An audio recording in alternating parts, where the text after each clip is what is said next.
Froggers, Toad Probe in session, swamp side, out the back of Toad Hall. And the Toad Probe, obviously, with the beast and myself, and joining us is Anna Maria Arabia, who is, and I got to get this right, CEO of the Federation of Australian Scientific and Technological Societies. That's FASTS, for those who like their names in initials, FAST. Anna Maria, welcome to the Probe side. And what does FASTS do? FASTS actually changed its name 2 weeks ago. What? There we go. 2 weeks ago. I hope it's a better acronym.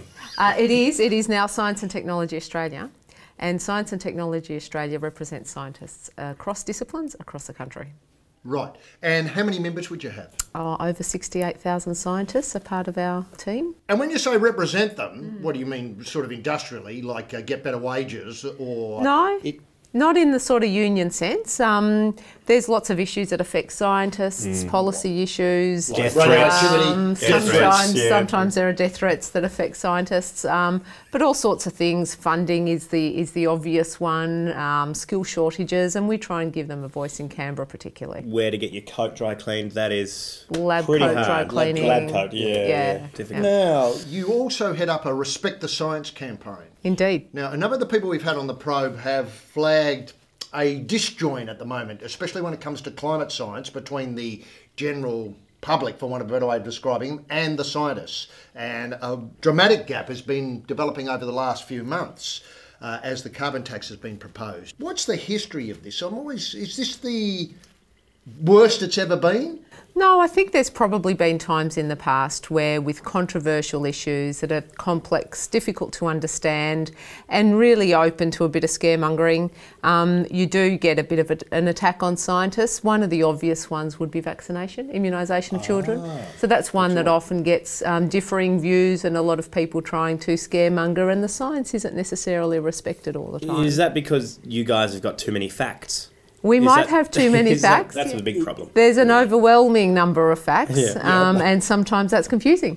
So we're trying to get the message across to parliamentarians about the need to respect the science, but we also speak to the business community and to others. I guess the effort is ramping up a little bit, particularly around climate science, because there is so much confusion out there. Have you had a one-on-one with Barnaby Joyce? Not yet. No. Not yet. Would you consider that the gold standard of...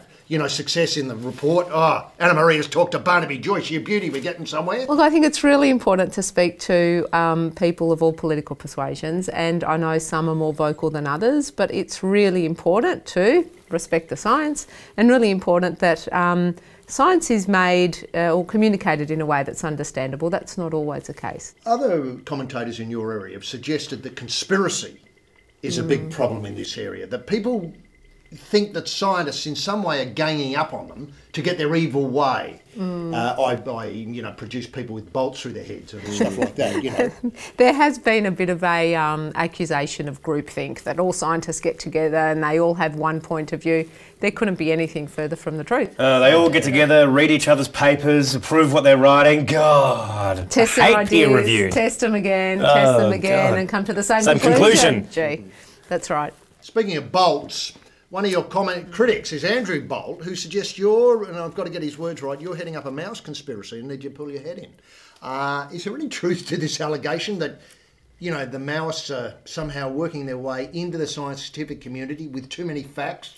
Hey, I can absolutely declare on this show today that there's no truth that that's the case, that I'm not heading up any conspiracy. Let it be declared, put on the public record. But there are some commentators, and Andrew Bolt's one of them, who perhaps likes to make up a difference. Maybe he misread it. Maybe you're heading up a Mayo conspiracy. Could be. Are you a whole leg person? Could be. Well, keep up the good work on behalf of the scientists, and thanks very much for coming and representing your views of FAST, which, remember, has changed its name to S.T.A, Student Travel Association, right here on the Toad Probe. See you next time, and keep an eye out for the beast and myself on the prowl at your end of the swamp. Right out.